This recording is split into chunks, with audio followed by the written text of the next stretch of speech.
ഞാൻ ഈ ചിരിച്ചുകൊണ്ട് വരുന്നത് വേറെ ഒന്നല്ല കേട്ടോ. സച്ചിട്ട് അവിടെ കുളിക്കാൻ വേണ്ടി തുണിയിട്ട് നിൽക്കുന്നുണ്ട്.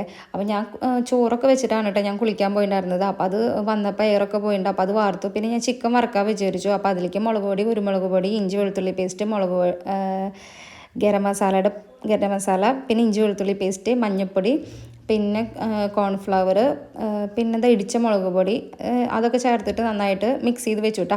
അതിൻ്റെ ഇടയിൽ ഇത് എന്നെ ഹെൽപ്പ് ചെയ്യാനാണ് പറഞ്ഞിട്ട് സച്ചിട്ടൻ അവിടെ വന്ന് പാത്രം കഴുകുന്നുണ്ട് കേട്ടോ. അവൻ ചെയ്യും, അവന് ഭയങ്കര ഇഷ്ടമാണ് കേട്ടോ ഹെൽപ്പ് ചെയ്യാൻ. പക്ഷേ ഞാൻ അടുപ്പിക്കാറില്ല. ആന കരിമീൻ തോട്ടത്തിൽ കയറിയ അവസ്ഥയാണ് കേട്ടോ അവൻ കയറി കഴിഞ്ഞാൽ.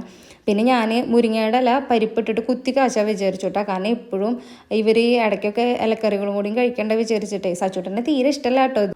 മുരിങ്ങയുടെ ഇല വെച്ച് കഴിഞ്ഞാൽ അവൻ ചോദിക്കും അമ്മ എന്താ കറിവേപ്പില ഇട്ടിട്ടാണെന്ന് കറി വെച്ചെന്നാണ് കേട്ടോ അവൻ ചോദിക്കാറ്.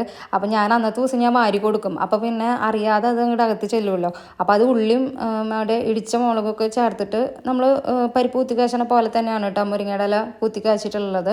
എനിക്ക് ഭയങ്കര ഇഷ്ടമാണ് കേട്ടോ ഇങ്ങനെ നാളികേരം അരച്ച് വെക്കണേക്കാളും എനിക്കിഷ്ടം ഇങ്ങനെ പരിപ്പ് കുത്തിക്കാച്ചുള്ളതാണ് കേട്ടോ മുരിങ്ങയുടെ ഇലയിൽ ഇട്ടിട്ട്. പിന്നെ ചിക്കൻ ഫ്രൈ ചെയ്യാമെന്ന് വിചാരിച്ചു. അപ്പം നല്ലൊരു കോമ്പിനേഷൻ ആണല്ലോ. അപ്പം ഞാനത് മസാല പുരട്ടിയിട്ട് ഫ്രിഡ്ജിൽ വെച്ചിട്ടുണ്ടായിരുന്നു കേട്ടോ. അപ്പോൾ അതെടുത്തിട്ട് ഞാൻ വറക്കാനും വെച്ചു. പിന്നെ രണ്ടെണ്ണത്തിന് ഇവിടെ പഠിക്കാനിരുത്തിയിട്ടുണ്ടായിരുന്നു കേട്ടോ. ഒരുത്തൻ പഠിച്ചിട്ട് പിന്നെ കിടന്നിട്ടൊക്കെ പഠിക്കണത്.